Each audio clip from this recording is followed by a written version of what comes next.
regardless of whether the consumer or the producers like sexualizing you, there is still a desire for a certain type of woman to be on screen. What do you learn about yourself during the LinkUp TV era? It was hard navigating this industry as a black woman. Even if we didn't end up flying out, God was saying, you see what you just did? You left, you took a leap of faith, and I showed you already what could happen. There was a guy I was dating at the time, and he was like, right, you're getting mad hench. It's that. It's people like that. Oh, that's what it was. It's people, enemies of progress.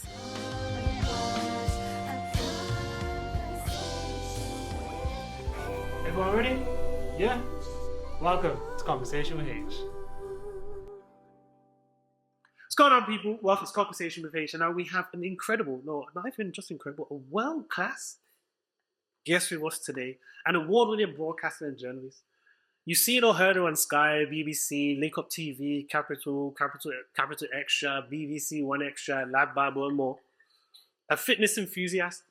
My fellow Haych philosopher, I don't even know. It's not a good thing to put in there, but I need to just feel connected somehow. Do you know what I mean? One of the most recognizable names and faces in black culture within the UK, but also a person who uses class and excellence whichever arena she steps into. A world-renowned broadcaster and journalist. Remember that. Some of you know her as Remel I, but most of us know her as Remel London. How you doing today? I'm good, thanks, Ace. That was I didn't know I was a classy lady. Usually I'm the clown, but I'll take it. I'm wearing a nice dress today. Let me be classy. So you've got a big extended family, but you're an only child. Yeah. So what does childhood look like for Remel? As much as I'm an only child, I'm one of 7 from my dad, but 1 from my mum, and lots of cousins. So no summer, I've never left alone. And my mum was like pretty much like the family babysitter. So summer holidays, like let's say like one of my aunts needs to work through the summer, my cousins will be at my house. Yeah. So my cousins were always at my house. We were the house that everyone came to and slept over. I love that. Yeah. So again, as much as I was the only child, I was used to being around family all the time. And then as well, I'd go and stay with my cousins, my godmother, all that kind of stuff, and be around. And then my siblings, like, you know, I was quite close to 2 of my siblings because we're similar in age. Yeah. So we would do a lot of things together, and their mum would take me in as a mother as well. So yeah, I was always around family, but I'm used to being alone, but also used to being with others as well. What did you prefer when you were younger compared to now? I always thought I wanted like brothers and sisters and siblings, but I'm actually quite a selfish person. So when did you realize that? When did you realize you were like not quite selfish? It's not you selfish, but you just want to be by yourself and have your own things. Yeah, okay. Selfish as in I was never taught like, you know, okay, this is for all of you. Like this is mine. So obviously I was told to share, but like when you're playing with people, but like if it's mine, I believe it's mine. And so then my room became very precious to me. That's my room. Don't go in my room. So if my cousin, it got to a certain age where I was like maybe 14, 15. And that's when my mum was like looking after a lot of my cousins, like because their parents were working. And my mum was always kind of like a stay-at-home kind of person or carer for a lot of my family members. It was when I was doing my GCSEs and my cousins would knock on my door and I'd be like, don't talk to me. I'm like, you're not allowed in my room. Don't come. I'm not going to play with you. Let me be. I'm in my room. Don't cross this threshold. Really? Yeah, I became like, I think as well, like just school pressure got to me. So I just became like, oh, why are people here? Why are they in my space? Oh, hormones. Yeah. So like, I think that's when I realized I can do fine by myself. Like, don't bother me. Yeah, it's like, I can be very, very like introvert. Don't talk to me. But then people don't realize that because I'm so like lively and loud on stage, like they won't get it. So I'm very good. Like now we all know it as like social battery. I think I clocked my social battery very early on. Just like, I'm not going to play with you. But it's again, because there was a big age gap between a lot of my cousins. So like I'm like 15 and they were like 7 and 8. Oh, okay. Remel, come and play with Or like the one who's chasing them. I'm Yeah, like, sit down. CBBS is on. Watch it. Then I'm just like, wow, why are they here? So I was that kid. I was that moody teenager. So that's when I realized, oh, this sibling life from a distance. Then we come and visit.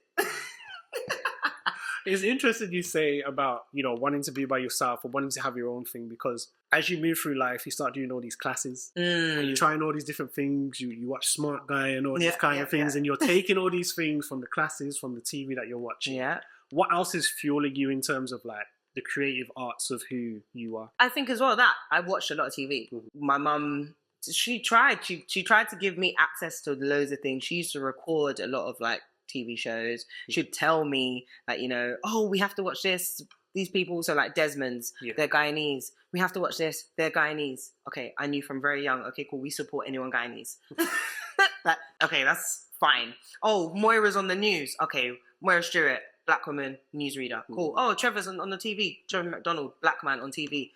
So I was very much like, okay, my goal put, like, these are my goals. Black people on TV. I don't know. She didn't realize she was subconsciously putting this in me. Like, we celebrate black people on TV.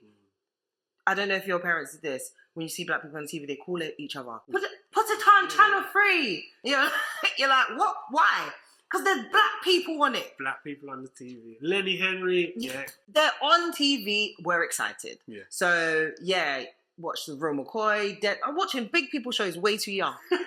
Watched A Different World. It's my favorite show of all time. A Different World. Why am I watching big people fall in love at a young age? But that was what I grew up on. So I knew about black love, like, you know, maybe it's probably better to say black American history way before I knew about anything else, because these are the things like Fresh Prince of Bel-Air, all the kind of social issues that they were dissecting on these shows. I was very aware of like, okay, black unity, community, family, all that kind of stuff. So that was a big part of my childhood and made me aspire to have those kind of things. So, okay, if Smart Guy is going to be a tap dancer, let me try tap dancing. And if the sister girls are going to try and be in a band, okay, cool, let's try and be in a band. Come on, play something. So, so I'm watching these things and like mentally storing it and being like, I want to try all of the things I saw on TV. I was always going to be some kind of performer because it's me just reenacting what I watched and saw and enjoyed. So, yeah. What's interesting when you speak about you're learning about Black history in America, you then have your own Black history situation at the age of 14 where you and these girls are unhappy and you go to the teacher and you say, listen, what's going on with Black History Month? Why is there no events?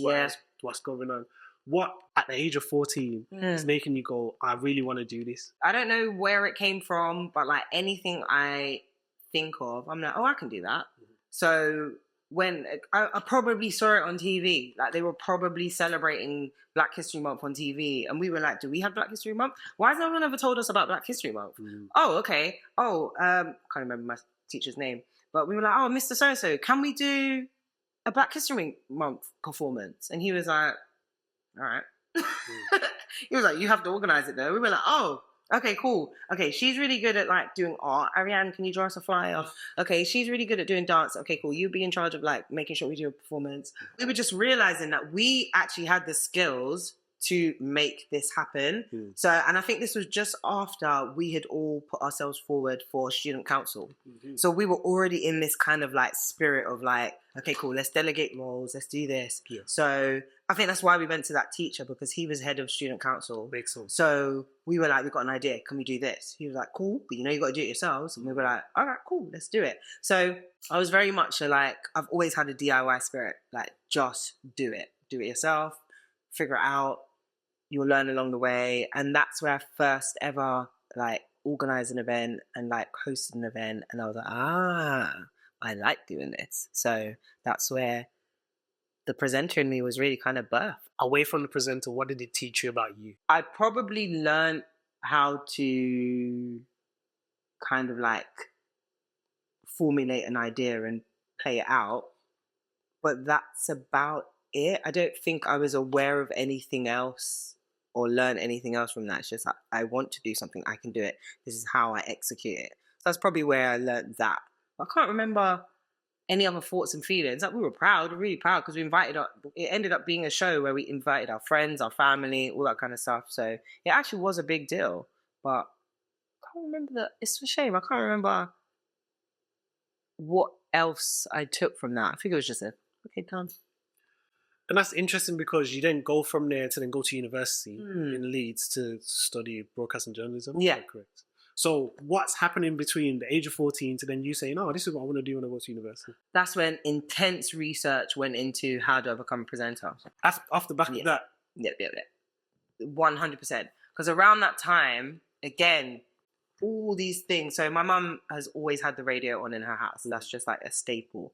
I listen to the radio every morning, getting ready, listening to Trace FM. So all I know is radio is a big part of your day. You start your day with radio. So I'm listening to all these presenters and I'm like, I want to do that.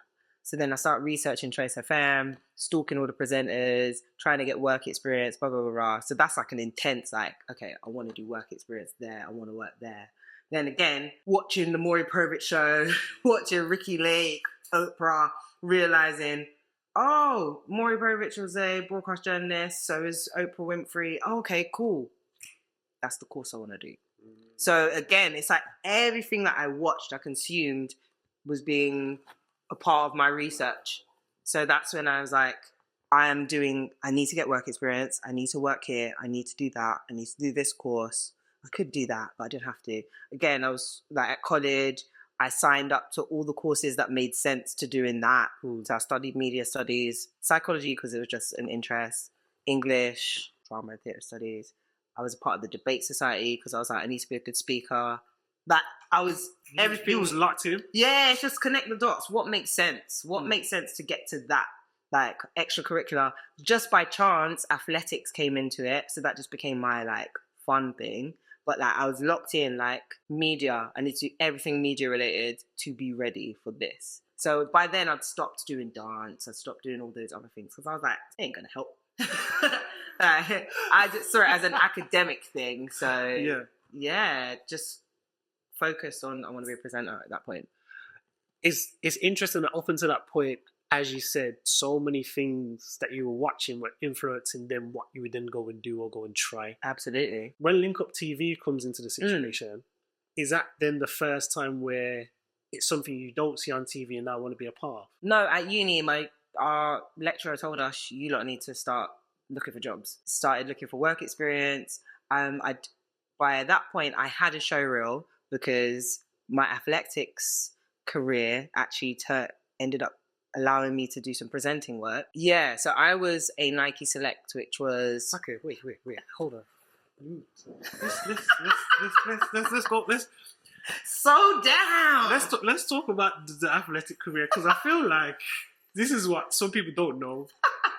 You was a Nike Select. Yeah. What event was you doing? What events were you doing? Yeah, so let's go there. Yeah, okay, cool. So obviously, yeah. So now we're at college. Yeah. I went to an all-girls school, so now I'm at mixed school and like meeting new people, and then there was a group of actually I think it was one guy, and he was like, "Oh, you should come and flex," and I was like, "All right." I don't even know why he asked me. Big up Jonathan. I ain't spoke to that guy in years.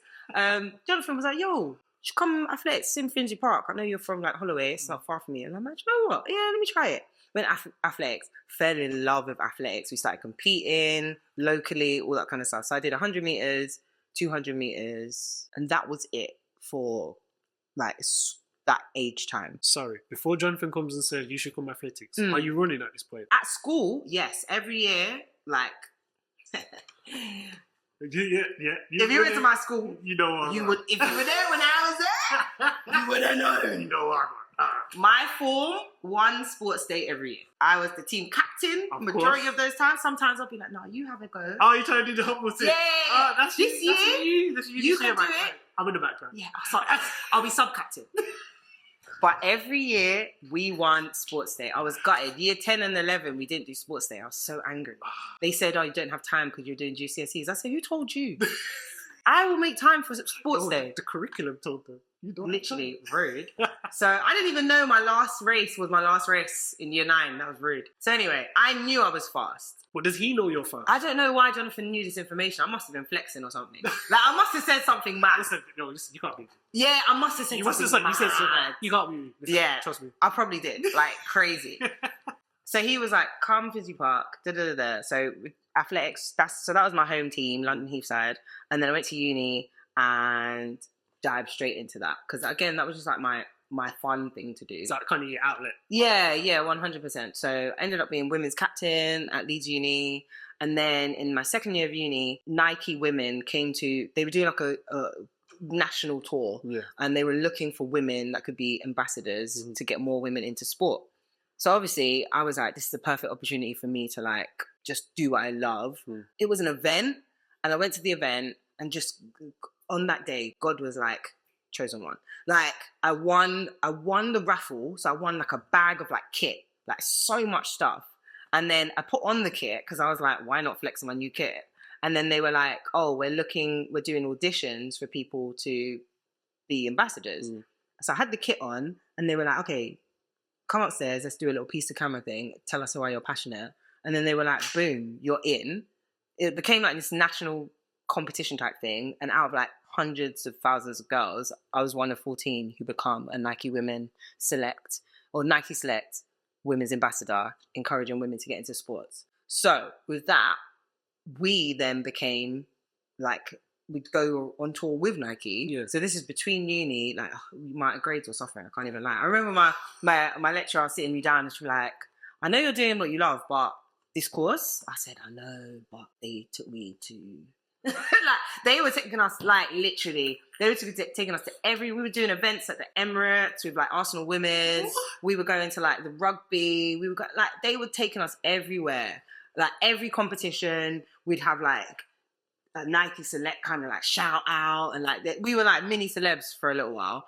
Sent us the most amount of kit. Like, to this day, I still wear a lot of the trainers' clothes that I got. This was 2008. Like, thank God, I still fit. But, like, toured with them. But they asked me, would you like to present the campaign for us? And I was like, of course. This is just combining your two worlds into one. Literally. They were like, you can be basically the face of the content that we produce. So I started presenting for them as well. And that was my first ever show reel. Because they knew, I was like, look, guys, I've just presented all this stuff. Can I get a show reel? And then the production company, AKQA, they were like, we'll make it for you. So my first ever professional show reel was made by like a huge media company because I was working with Nike women. So, segue back, I sent that show reel to LinkUp TV. Unrelated to everything, but yeah. Not even unrelated. Everything's related. I mean, yeah, God said this is the way it's going to happen. I've got a question. Yeah. Was track ever an option for you to take seriously? Oh, yeah, absolutely. Why did you not do that? Because I wasn't a serious person. Okay. I did athletics for fun. Okay. So, and it just so happened that I was fast. So you had the potential to be even faster. Yeah. So, like, what was my PB was 12.4 for 100 meters. And that's fast. It was pretty quick. However, the big level, like if you want to be, you need to get sub 12. Yeah. And I couldn't break sub 12. But that's also because I didn't train hard enough. Like, I didn't want to go gym. Like, I was like, why can't we just run? Like, I'm still a cardio queen. I'm just like, just can't we run? And they were like, no, you need to do weight training. I'm like, I don't like weights. Oh, you need to do plyometrics. I don't want to jump. Like, I don't want to do all these extra things that I'm supposed to do. Like, it got to the point where, like, every coach I've ever had has cussed me. Because they're like, why don't you just do the things we tell you to do? You'd be better. And I'm like, but then that's not fun. So as soon as it stopped being fun, yeah, you stopped putting in... No, I just didn't do it. Like, Saturday morning trip, like drills. I went raving on Friday. Why am I doing Saturday morning drills? You're ruining this. You're ruining fun. You're ruining my fun. I will see you at the track Tuesday and Thursday, 6 till 8. And that's where I'll train. So if I was more sensible and I did all the weight training and I did all the... But then also as well, back then, like, It wasn't what it is now, was it? Like health and fitness wasn't at its, that's why Nike did that campaign. They were like, we need to get more girls into fitness. And like, as much as I was a part of it, I was like, oh, I don't want to be hench. Like, that was the main thing. Because there was a guy I was dating at the time, and he was like, right, you're getting mad hench. It's that. It's people like that. Oh, that's what it was. It's people, enemies of progress. That's what it was. Because he knew. But because around then I was like seeing him, and he was like, oh no, you're getting a bit hench. What? That's what I'm saying. Can you imagine? How close from that comment to when you was like... That was a big part of it. Yeah. Because I was like, oh right, I'm going to get a little bit hench. Because when you start looking at you, see the mirror looking differently. No, there was one point where I was hench. Like, and not like massive, but like I was... You could see that. It was like insane. I was like, whoa, like I am ripped. But did you feel good about yourself at that time? Was it like, I'm ripped and I feel good about what I'm seeing? Training wise, best I'd ever been. Oh, yeah. But like appearance wise, I was like, oh, this is leaning a little bit away from. And that's the thing. There are weird kind of things that women who do fitness have to go through. Like there are looks that are frowned upon where it's like, you're too muscular. Yeah. And I started to have that idea of like, oh, I don't want to be too muscular. And if I do that, so that's why I didn't do weights. I didn't go. I was like, and like, again, my coaches would always cuss me. They'd be like, that's not true. That's not what's going to happen. You're not going to become a freaking bodybuilder overnight. But again, I'm still a young woman trying to figure out, like, you know, how do I want to be perceived? Like, what do I find attractive? What kind of stuff. So yeah, I could have got a lot further in athletics if I trained harder, and I don't regret it because I don't think I was supposed to be a competitive athlete. I loved competing, but I don't think being a competitive athlete was for me because it's mentally, it's a lot. And I know a lot of athletes now, and injury wise, horrible. Like I was never injured the whole time I was competing. So if I had gone that extra level, who knows? I might have ruined something for myself, God forbid, but do you know what I mean? Like, it could have gone a different way. And then when I finished uni, it was either train more or do work experience. Couldn't do both. What does your mum say to you around this time when you have... My mum is so unbothered. Like, can't you tell? I do whatever I want. I hear you. That's I'm hearing this. So like, my mum would just be like, yay. Whatever I chose, she's like, I think she's just... She's supportive in whatever you do. Yeah, literally. Because I wasn't doing anything bad. So it's like, I was a very easy to like maintain, like, oh, Remel knows what she's doing. So she was like, oh, it's nice. I'll never forget, there was one time, again, that sports day era, where my teachers were gassed. I think I tied like the school record for like high jump or something like that. Whole school cheering me, I didn't break it, so I was annoyed, but my whole school was like, nah, that was sick. But had the whole school cheering for you, I remember my teacher called my mum and was like, yeah, just want to let you know, Remel like tied the school record. And I was like, oh, that's nice. And I remember my teacher the next day being like, yo, I called your mum, yeah? And your mum wasn't that Sure, I guess. Yeah. Literally, she was like, I was like, yeah, that's what mum done. And even I was like, mum, did the school call you? She was like, yeah. She was like, I thought you something happened. I was like, nah, something did happen. I killed it at sports day. She's like, oh, all right. I think she expected good things, so she's like... Is there a weight to that expectation? Yeah, because I feel like I've always tried to like, hey, mama did this. And she'd be like, oh, that's nice. I'm a bit like that as well. Like, I don't get excited about hardly anything. Yeah. Like, I'm very much, until it happens, then I'm like, whoa, that was amazing. But in the lead up to things, I'm very like, I don't get too excited. Like, I don't get excited about a lot of things. Like, my husband finds it so irritating. Like, if we're planning a holiday, to be fair, we're planning a holiday now, and this is the first time I've been excited in a while. But usually I'm like, calm down, man. I ain't even there yet. Relax. I can't even look forward to that. I know, he hates it. He's like, I can't be excited about nothing around you. And I'm like, because it's not happened yet. But my mum is very much like that. But the funny thing is, if you ask anyone from my area where I grew up, my mum has recited my list of accolades to everyone. Everyone knows what I've done, what I've achieved. So she'll tell everyone else except for me. Just trying to keep you humble. Again, I don't know what our problem is. Like, clearly, I'm my mother's child. I'm very similar in the way don't need to say too much. So, here's a question, and this might sound a little bit weird. When was the last time your mom was like, Remel, oh my gosh, you did this, this is amazing? Or has that never... My wedding was her pride and joy. My mom has probably printed off my wedding photos more than the local photography company could even imagine printing anything. Like, she's like, I just sent off, the photos to someone in New York.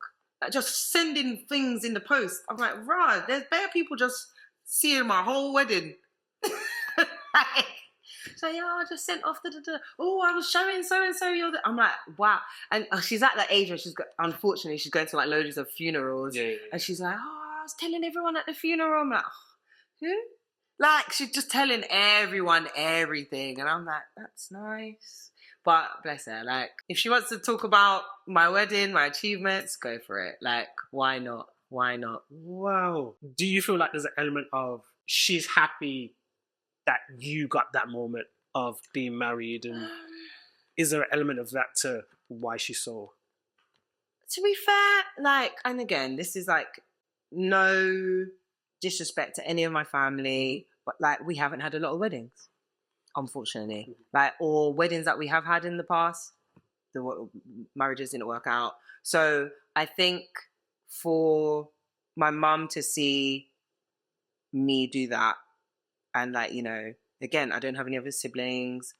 That's your one child, married. And it's funny, and again, I don't even know if my mum would ever remember this, but I remember overhearing my mum saying, I don't want her to get married, when I was young.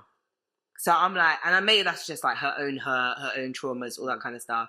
But then to see her be so happy, and like the way she loves my husband, like that's her son. Like, when it comes to Christmas, his presents are sick. Yeah, stacked. Yeah. Like, excuse me.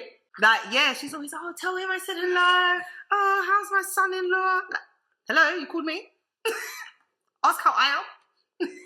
But she's very happy to see us happy. And yeah, I think it is that whole, not a lot of our elders were able to have big shiny weddings as well. So like, you know, we worked hard, we were able to have a wedding that we wanted. Like, we paid for ourselves. Like, we didn't get, like, we had a few contributions from family members, which we're always grateful for, but majority of the wedding was paid for by us, and we didn't ask for nothing. We didn't ask for nothing. And I think she's like, wow, you lot did what you wanted and did it your way, and it happened. So yeah, even I'm like, yeah, we did that. So yeah, it is a nice achievement, and I'm glad she's happy it happened as well. Now I'm going to circle back, because we went from LinkUp TV, night select, went to wedding. My career makes no sense. So. No, it makes sense. It makes sense. It doesn't. No, the trajectory. It's a puzzle. It's not. It's not. From just what I'm hearing. Okay. The athletic thing threw me off. Yeah, fair. When you said night select, but then how you then go into LinkUp TV from it makes a lot of sense. Because if you weren't running, they're not gonna have your night select. Yeah, if you don't, then start presenting for them. And they can't get you a show reel. Yeah, if you haven't got a show reel, you haven't got nothing to send to LinkUp TV. Absolutely. What do you learn about yourself during the LinkUp TV era? And I'm gonna do the eye roll, because like, I'm not ashamed to say, like, it was hard navigating this industry as a black woman. And mate, the music scene in the UK is so complicated, and I feel like a lot of people, I don't know what the words, there's so many emotions in it, and I was really lucky to have the LinkUp boys as friends, and they respected me as sister, and they didn't sexualize me ever. I'm so grateful for that, because a lot of women struggle in this industry because they're sexualized, because they are promoted in a certain way, and sometimes women feel like they have to promote themselves that way. Like, I would rock up. Like, I remember, it wasn't until it was a few years into presenting, people was like, maybe we should wear some makeup. And I was like, what? No one's ever told me to wear makeup. My skin is amazing. And they were like, no, but like, you know, look a bit more. And again, like, you know, I got to the point where I was like, actually, I do want to look a little bit more interesting on screen. But like the guys were like, just do you, man. If you want to wear your big, like I went for a whole very Americanized, like, you know, big jersey jackets and like big neon colors and like just big jewelry. Like, I thought I was like salt and pepper. Like, I went through the old school hip hop phase. So the guys were like, where were you on? Like, we don't care. But then a few people were like, oh, maybe you should, like, you know, think about doing makeup, maybe do your hair in a certain way. And I was like, they said there was something, they all they cared about was me making content that I enjoyed making. And like, again, we were doing fun, reckless things. We weren't doing all sexy shoots. Like, oh, hey, let me sit down and talk to you. It was just like, and again, no, just I do now sit down chats. But like back then, a lot of the women led with like, I'm gonna sit down with the new hottest rapper and it's gonna be a sexy, steamy chat. And I'm like, let's go and play badminton with Ep4 2. I'm wearing my sports kit and I haven't done makeup and I'm sweating and I fell down. Capture that. Make sure you put that in the edit. That was hilarious. We were doing fun things. It wasn't anything else. So I'm so grateful for my friends who allowed me, specifically Rashid, who allowed me to do content that I wanted to do and there was no restrictions. But at the same time, outside, like the industry was like making me feel like I was doing something wrong or like, you know, again, I wasn't trying to date no one in the scene, but it's like, oh, should I be a bit more like, you know, sexualized? And it makes you think you have to be a certain type of way. So my time at LinkUp was, again, I was finding myself, but fortunately we made content that I loved and I was proud of. And my thing to this day, it's always, if I post this, am I going to be embarrassed? Am I going to offend? Am I going to upset my mom, my aunts, my grandparents? Like, if they see it, are they going to be like, what is she doing? Like, I want to be able to share my content to anyone. So, yeah, they allowed me to do that. But the industry was really hard. And it's pretty much why I'm not a big part of the music scene anymore, because it can be a bit negative and toxic and the dangerous elements of it. Like, we were, you know, going into spaces that could be full of conflict and like, you know, not like, again, because people like to talk about all like, oh, gang culture and da-da-da-da. Like, yes, that's a part of it. But actually, a lot of these guys were making music to get away from that. So I was really proud to say we were working with talent that, you know, lived a hard life, but we're trying to change that. But then when it became, some of them weren't trying to change that, I was like, I can't be a part of this world no more because it's too dark, it's too toxic. So I started removing myself from a lot of the content that was being put out. And not because the guys at LinkUp were encouraging it, but they loved the music and the art so much, it distracted them from the dark parts. So, yeah. Do you still feel like you have similar difficulties as a black female presenter now, just in a different arena, not so much from a sexualized point, but in terms of opportunities? Yeah, 100%. Sorry, it took me a minute to, yeah. I feel like there's still, regardless of whether the consumer or the producers like sexualizing you, there is still a desire for a certain type of woman to be on screen. So I guess, like, you know, I'm so happy that we're seeing more like black and brown women on screen, but there is a certain type of black and brown women on screen. And there are, again, a few women who their work speaks way louder than their appearance. But again, there's other people who, it's funny. They have the opposite type of. Yeah, and again, just because it's so many things, there's so many different types of privilege out there. And that's what people don't realize. Like, there's pretty privilege. Like, that's a big one. And just because a girl's pretty doesn't mean that she's more or less talented. But your beauty can actually help you a lot. It doesn't mean you're doing anything either. But sometimes a producer might just like you. I love the way she looks on camera. I love the way we need her. But she hasn't got all the qualifications. Don't worry. We'll figure that part out. We get writers to write for her.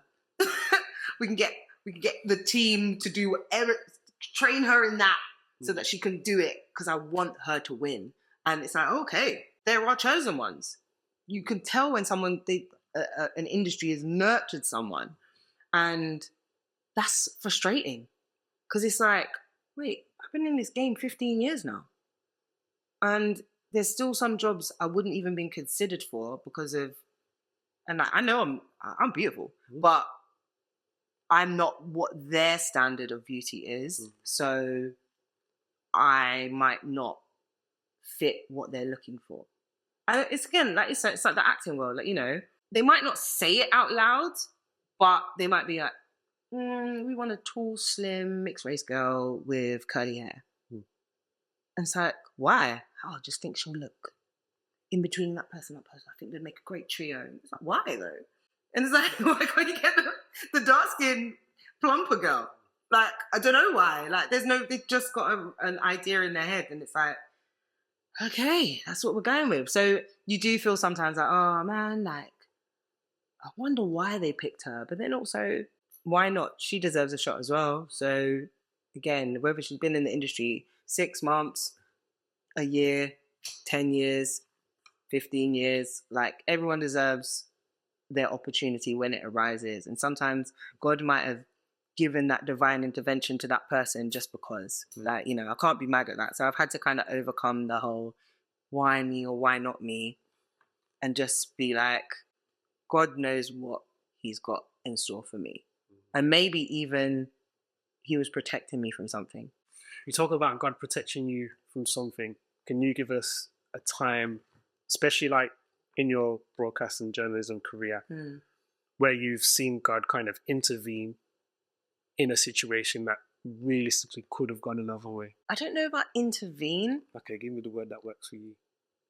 Because I don't feel like God has taken me out of things without, like, for example, sound like a broken record, but like me leaving Capital Xtra was exactly the right thing to do at that time, because I needed to do other things. I needed to travel.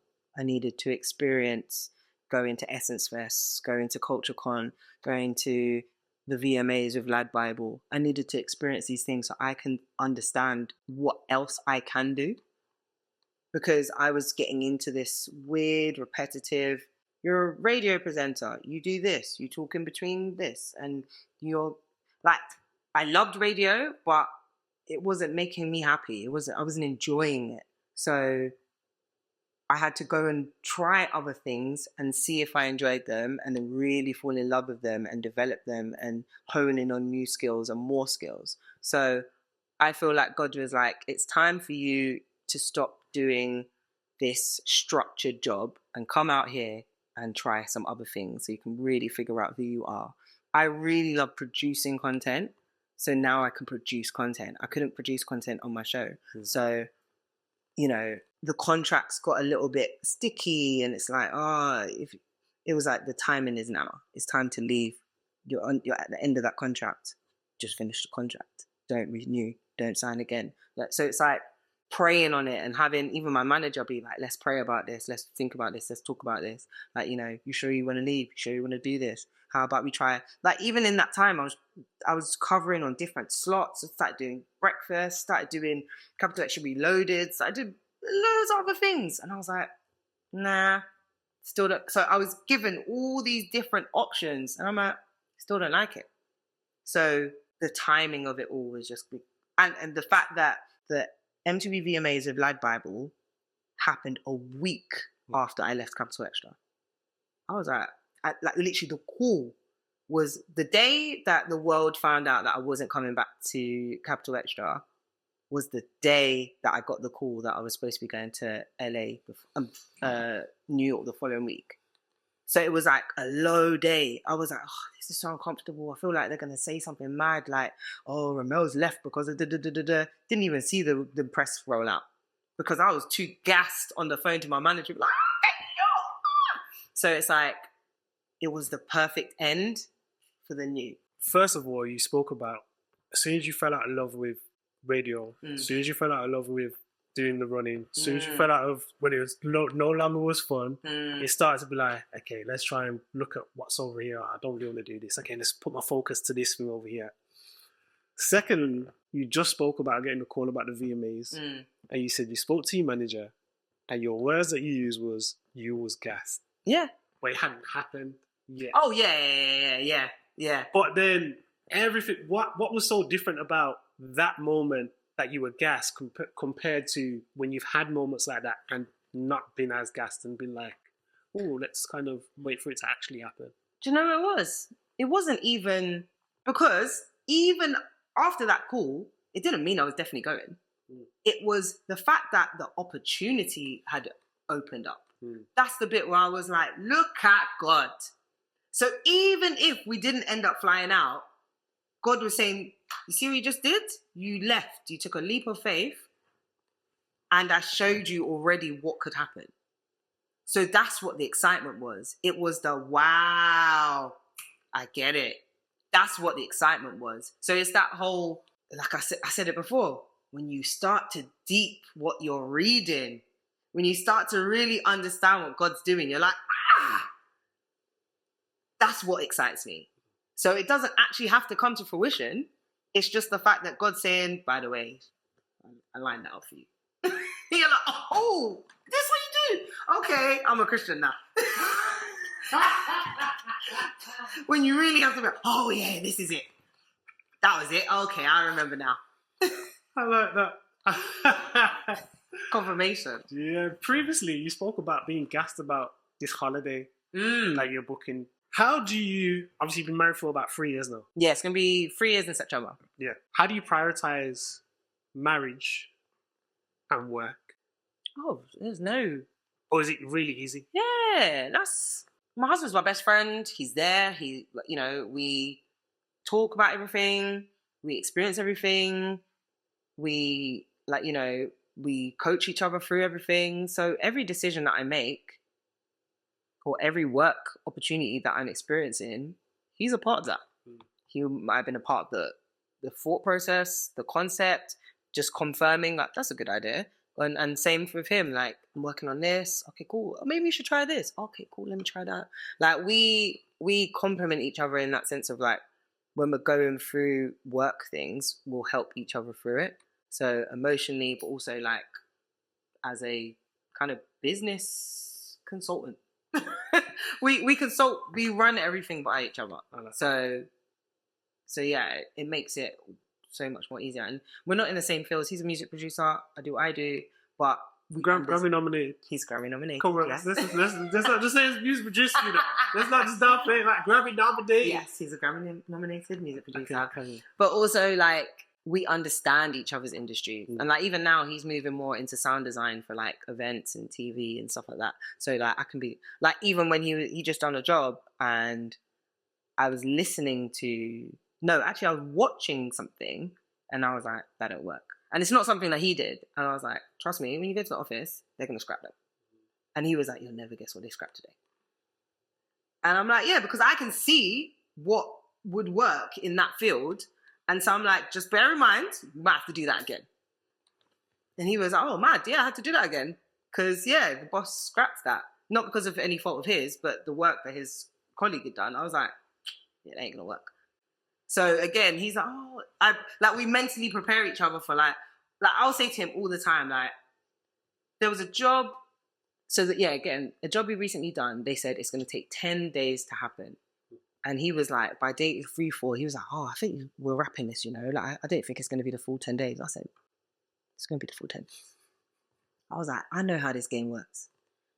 They booked you for 10, they're going to make you work for 10. Like, even if you stretch it out, even if you do it quickly, just know you're working for 10 days. So it's like, I can help him prepare for what to expect in that space. And also with sound, like, he's made so much of the sound for a lot of the work. Like my mainstream podcast, the intro music, all him. A lot of my online shows, intro music, all him. Like, we are always working together. So, yeah, it's for a reason. What I'm noticing about through this conversation is how much things you've actually been a part of or touched within your own life, whether it be sport, music, TV, and radio. Like, you've been a part of like different things, especially within not even just the black culture, but UK culture. Yeah, fair. What's next for you then? Oh, for me, I really want to produce my own content, but content for others. So the goal is for the mainstream, which is my podcast and digital media platform, to be a production company. You know, some of my biggest inspirations, Oprah Winfrey, of course, Issa Rae, Tyler Perry, and Curveball, RuPaul. I hear that. Because what they've built as like productions and franchises and like internationally global, like, you know, like, okay, again, if you're not familiar with RuPaul, RuPaul has RuPaul's Drag Race, which is a major like global company, and you know, in the LGBTQI plus community, it's got so many different shows, and it's competitions. There's one in Thailand, there's one in Switzerland, there's one in Poland, there's one in every place. A model that works, that's loved, that creates all of that. Like, I'd love to create a show that can have that kind of like impact. Yeah. Obviously, Oprah Winfrey, that, you know, own network, production company. She's been a part of a million films as executive, TV shows, same thing. Issa Rae, I love what Issa Rae is doing, because not only is she a producer and actress, writer, she's got like Color Creative, where they do programs for more creators to get into the industry. She's got Hooray Media, they make film, they make TV, they make everything. And of course, Tyler Perry, own production studio. It's just on different level of this. I would love for the mainstream to follow in those footsteps of creating, producing, owning, and helping more people come in. So that's what I would like to do next on an international level. So we're hoping to go back to like Essence Fest and Culture Con and the American Black Film Festival and like so many other like major kind of big staple moments in Black culture, because I feel like I want us to document it from a Black British perspective. So that's kind of the goal. My last question to you today: with where you're at in life right now, what encouragement or advice would you give to yourself?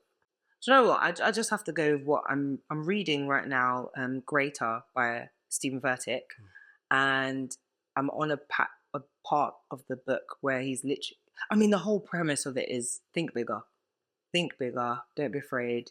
And I think I need to stop allowing the no's and the negativity from others to deter me from doing what I want to do. Because even the other day, my friend was like, oh, I can introduce you to so-and-so. And I was like, oh, I'm not ready yet. And I need to stop because someone told me I wasn't ready. Yeah, but who are you? I know, but like... Who are you? Forget them. I know. Who are you? And that's what I need to remember. I need to remember that. Not even that. Yeah. Not even that part, but it's the... Why can't you do that? Why can't you get the intro now and build? I'm such a planner, and sometimes I can't. There's no plan. God doesn't always let your plan happen. Like, you've got to just go with what God's allowed. If someone's got an intro for you, take the intro. So allow, when God brings all these things to you, allow it to happen and don't block it. Don't block your blessings. Remel, thank you so much. Thank you, man. I really appreciate this. An amazing chat. I'm sorry if we didn't ask half of the questions you planned. No. It flowed perfectly. This has been Conversation with Haych with the amazing Remel London, and we'll have much more cooking for you very soon.